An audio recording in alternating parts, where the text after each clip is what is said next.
Hello ladies and gentlemen, how is it going? I'm Jake Alaba with you today with another TF2 video, and today I'm talking about classes and the classes I'm going to focus for the year of 2021. At the beginning of 2020 I made a video talking about diversifying the classes you play and trying to become a more round out over the hours that you put into all the classes throughout the year, overall just to make you a more well-rounded player. Now I tried to follow this as best as I could, and some of the more keen-eyed viewers might have noticed me playing a lot more medic, heavy and spy this year, which has been my effort to try and improve and become more, as I say, well-rounded. Through the year I made some observations about me as a player, one of which came about when I started playing TF2 Steel for a team that I was in as a demo man main, which isn't necessarily a new experience for me, but it was one I took a little bit more seriously. I've played competitive, I've played semi-competitive as demo because that was my substitute class, and I just noticed myself enjoying the demo man a lot because he is the direct hard counter for the engineer, and using the knowledge I have as an engineer main, it was pretty easy to suss out how the enemy engineer was going to play. But then I found myself being hypercritical of other engineers, whether it be my team or the enemy teams, just with the way that they played or the way they didn't play, or the way that they fought the demo man, how they reacted to a demo man. But then I found myself as an engineer understanding how easy it is to be overconfident as a demo man facing up to an engineer. And that isn't, the most experience with a 9v9 setup or with a demo man that's just semi-skilled. Bringing all this together and all these encounters and bringing this all into like casual TF2, I found myself absolutely annihilating demo man pushes when they were trying to wipe out my sentry nest as an engineer, just rocking a casual game. Demo men are so overconfident that they're going to get the nest because of the damage output, and really it's only a couple of sticky bombs there, and it just made it easier to fight them. The demo man is just so powerful. I think maybe a little bit of that Lazy Purple video, the one how it feels to play demo man, has massively inspired me to put a lot more focus on my demo man.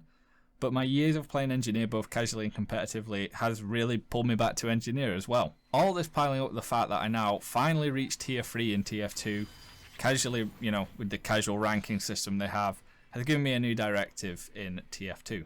I'm going to prioritize my classes based on what I'm actually enjoying and what I want to focus, because I feel I'm quite well rounded, and the classes that I'm not very good at, I'm just not willing to put the time in for them. The engineer is going to be my main boy. I've played a lot of TF2 this year, specifically in the first half of 2020. Well, now we're in 2021, really, I should say. And I just enjoy playing engineer, and he's going to be the main boy. He's the one I'm going to put my most hours in, but he's going to be tied with the demo man.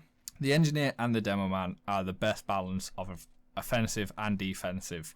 And I don't mean that in the demo man's offensive and the engineer's defensive. They both have really good offensive and defensive capabilities, and I just love them. They're so much fun.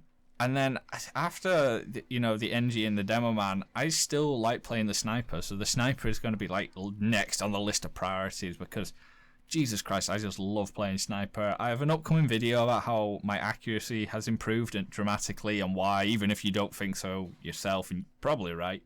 I just love how a sniper can completely shut down a game with a few simple, precise clicks. I can have a really good day. I can come on and have played or dabbled in another game, and I'm just accurate as anything. It's so much fun, and I love it. So sniper is kind of next down from them two. Then it's got to be the medic. Medic next, yeah. That probably surprised a few folk. Truth be told, despite the hours I have in the medic, I love playing the medic these days. It's pretty simple to me. I like winning. And it's so easy just to run medic and even play as sloppy as I do. Just run an Uber or a crits and get the win. The difference between a team having a medic and not having a medic is night and day. You will 100% feel the difference between a semi-alright medic being on your team and not having one at all. It completely changes the balance of everything, especially if the enemy team doesn't have one. Soldier and scout sit pretty even against each other. I run either when I can see that it's a role that needs to be filled for the team, but they aren't my go-to classes. They're both pretty fast-paced, and I have a lot of fun with both of them, but they just aren't exactly skills I'm too fussed about improving. The soldier is all about rocket jumping that I can't get it. I have sank a fair few hours now into rocket jumping academy maps and stuff like that, and I just never seem to get any better. I get the general gist of it, but it's just not something that I'm too fussed about. And the scout, well, the scout requires accuracy at a very, very close range, whereas the sniper's from a very, very far away range. I just don't like it. I do alright as a scout. I can pull my weight, but it's just not something that I'm too overly fussed about, really. Then there are the remainders. Heavy, Pyro, and Spy. Heavy is one I kind of like to play. He gets the kills pretty easily, and he's basically just a big old sponge that you glue to a car or the objective or whatever you're doing. But it's so slow and repetitive to me that it's just, I get far too little enjoyment out of him. The Pyro and the Spy, for me, they have the same issue as one another, in that the Pyro and the Spy just require too much skill. I know, this is going to shock you. Playing the Pyro is always stigmatized as being a low skill class, but to me, a Pyro that can square up against another TF2 player with 3,500 hours takes a lot more skill and patience than I want to put in. Same goes for the Spy. I am completely useless as a Spy. I get a few easy kills on a sniper and a heavy every now and then, but that's as good as it gets for me. I never know how to convince people that I'm on their team. I don't uncloak at a good time, and I miss 80% of the stabs that I go for, despite being pretty sure that the little animation came up. The Spy's just not my bag, and neither is the Pyro. And for these last three classes, for me to get good enough to the point that people would believe I'm a tier 3 player with 3,500 hours in this game would just take too much time. I'm just not interested in putting it in. For me, being a more all-rounded player, I think in 2020, I thought you would exclusively have to sit down, play the class to 100% get it, which to a certain extent you do. But you learn so much about these classes that you don't play every day just by fighting other people that do play these classes every day. And that is where you really learn. I mean, I became a much better engineer just after watching like Uncle Dane videos and playing against some really, really good UGC Highlander engineers. And that's what made me a better engineer, not sitting down and learning, oh yeah, if you hit it with a wrench, it'll be a bigger, badder sentry.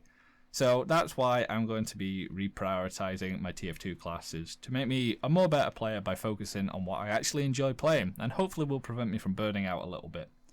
That's my plan of action for 2021 in terms of my TF2 playstyle and class prioritization.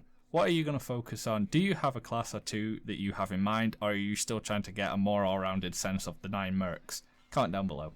I've been Jake Albert. Links to my media in the description below. Adios.